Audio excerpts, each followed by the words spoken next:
right, now in the era of bank bailouts, it's still all about the Benjamins, but a mere $100 may no longer cut it. Bloomberg columnist David Riley says we live in a brother can you spare $1 trillion economy, so this is what you may need in your wallet.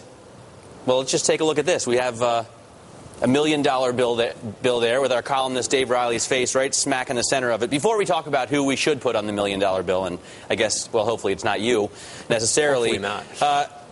You're kind of kidding, right? I mean... Yes, we are kidding. Good. There's not $1 million bill. It's a joke, everybody. That's right. But you know, it's serious at the same point. It's not a joke, though, right? I mean, we laugh about it. Right. We've been laughing about the fact that maybe the dollar is no longer the world currency, but at the same time, people are holding conferences about it. People are putting out papers on it. People are talking, and the street is worried about where's the dollar headed, what's the prospect for inflation. And obviously, you can always have a short-term snapback. But what I think the deeper-seated anxiety relates to a long-term, multi-decade slide in the dollar, the debasement of the currency. And there's a lot of fear also because it seems that the policy of the government right now for some time has been to continue devaluing the dollar.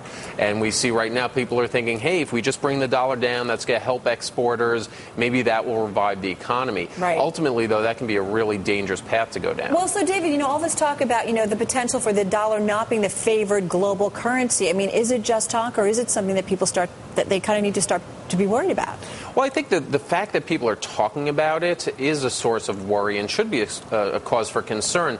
It's not that it's going to happen overnight, though. I think can it? No, it's just for the dollar to become the reserve currency in place of the British pound took about a century and a half to happen. And you'd have to have a lot of things go in a lot of different ways in the global economy for, say, the Chinese yuan to become the reserve currency or a basket of special drawing rights, as the Chinese and some others have suggested. But still, the simple fact that we're talking about it and can be joking about this shows that it's a real issue. Well, and as Mark Faber points out, it's almost as if our policymakers are behind pushing the dollar down. Right, and you look at, we've got one of the people I say who could be on the face of the $1 million bill is Ben Bernanke, and they don't call him Helicopter Ben for nothing, because, he said the policy should be just drop dollar bills out of a helicopter if need be. You got a favorite? You mentioned Bernie Madoff, George Bush, Hank Paulson, Richard Nixon, Jay-Z could be on a... That just goes to, Jay-Z flashing euros in a video shows it's not about the Benjamins anymore, and the dollar's losing street cred, from the hip-hop world all the way to the Middle East. We could put Carol on the $1 million bill. That would be my vote. Certainly better than having me on there. There she is. Look at that. No, I'd vote for Carol. All right, David Riley, Friday. of course, a Bloomberg columnist. The opinions that he expresses are his own. If you'd like to check them out, go to Bloomberg.com, and you can catch his column there.